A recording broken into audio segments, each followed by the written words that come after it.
Coverage you can count on continues. With Storm Team 10 Chief Meteorologist Kevin Orpert. Awarded the AMS seal of approval by the American Meteorological Society. Well, welcome back on this stormy Thursday night where we continue to have storms across the News 10 viewing area, but it has calmed down quite a lot compared to what we had a little bit earlier. The only thunderstorm warning I have is for the the southeastern portion of Monroe County, as you can see right here, and then down to near Bedford. But most of the News 10 viewing area right now has no warnings in effect. And so that's good news after a lot of warnings we had tonight. I can show you here what's going on in Rockville, then a little bit farther to the south as we get into Greene County and Sullivan County, into Davies County, and also into Knox County and so on. And then back over here, as you can see how these storms are moving through. And wow, did they move through, leaving some damage in their wake. And I'm going to toss it over to Everett Lau, who has an update on some of the damage we've had reported here at the TV station so far this evening. Thank you, Kevin. We've had several reports come in from emergency management, mostly south of Interstate 70. So if you pull up a graphic here, I can show you where some of those reports have come in. Several reports of downed trees in Sumner, Illinois, also in southern Vigo County to the south of Terre Haute. Vincennes, we've had several reports of downed trees and also power lines.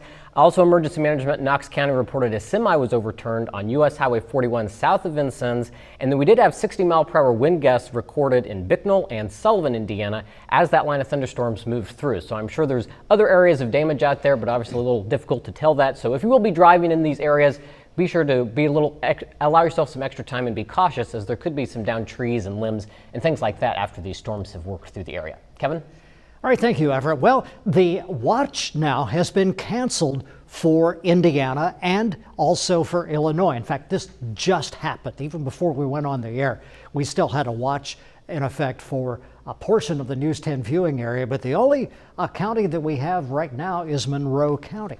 And so the Futurecast shows good news as well as these storms move out. Now, that doesn't mean it's not going to storm some more through the nighttime, but the possibility of severe weather just seems to be really greatly reduced. So we could have some periods of relatively heavy rain at times, but as far as the gusty wind and the storm warnings and things like that, I believe for the most part that's going to be passing now, and so you can rest more easily tonight knowing that things are going to be settling down. So rain and storms will rattle on for a little while longer, but the possibility of severe weather seems to be greatly diminished. It'll be a much cooler day tomorrow with a high of only 60 degrees, and the reason all of this is happening is because of a cold front coming in.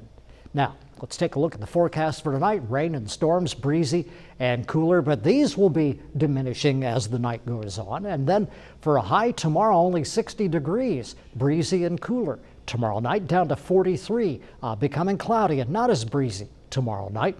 And the 7-day forecast, a sunny weekend, but a much cooler weekend.